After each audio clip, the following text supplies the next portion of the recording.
Hey, this is Tina with Sid Happens Dog Training and Behavior, and this week's hashtag My One Question, which is a question from my friend Ruth Batchelor about tail sets and dogs and communication and mean dogs and not mean dogs and all of the pieces. So I thought I would show you some video of crazy ass dogs playing and letting you see some tails live action. So tails are fascinating and complicated and awesome, and they do give us information sometimes.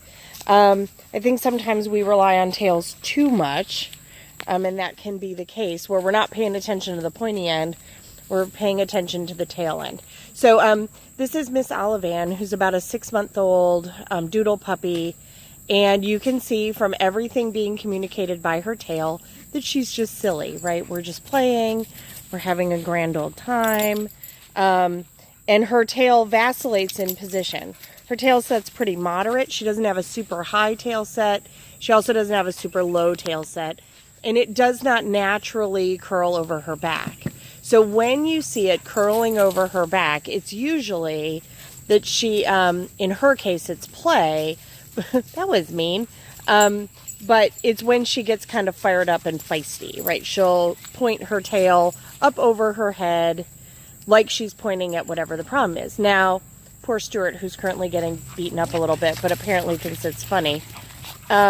Stuart, the little dog, who I'm having a hard time keeping in frame, naturally has a higher tail set, and his tail naturally curls over his head. That is a normal tail set.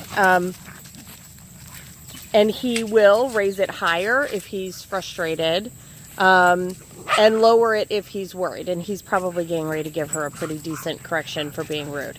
And then here's Jack, who also has a tail set that is relatively high naturally, and he will curl it more up over his back when he is communicating a more intense emotion, and he will let it relax and drop. And you can see there, everybody's tail is relaxed.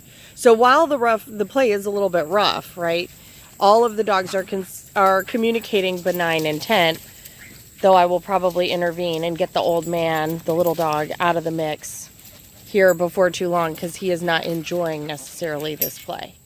So tail set can be impacted, or what tails are communicating is impacted by the natural position on the dog, whether or not the dog has a tail, whether or not a tail's been broken.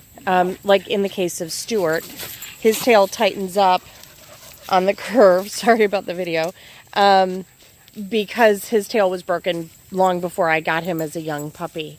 So tails do go up and down. So right now Olive is a little bit more relaxed. When you see her get a wild hair about something, she'll pick her tail up toward her back and then charge whatever she's decided she's going to play with. But they are really, really fascinating, and there's lots of really good articles. There's been a ton of research in the last 5 or 10 years about tails and what they communicate and what part of the brain is accessing during different tail movements. I will say a dog standing erect with their tail still but quivering would be a dog that I would be very concerned about. But really, there's no simple single signal that I watch for with dogs that gives me a read on what the dog's emotionality is. I want to view all of the pieces in the context of the whole dog. So that was an excellent, probably horrible camera work. You're all probably seasick by now.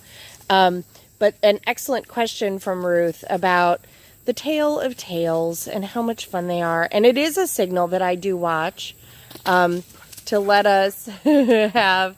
So that was actually a really good example. So Jack started running towards Stuart to say, hey, do you want to play? And Stuart dropped his tail to say, no, thank you. I would prefer not to be plowed into by a 60-pound dog. So really, really polite way of signaling like, hey, I'm waving you off. Don't jump on me. All right, so lots of tail stuff. Have a great day, guys. And send me your questions. I need more hashtag My One Questions. Have a great day. I think you're smart and pretty. Bye. There's Miss Olive to say goodbye.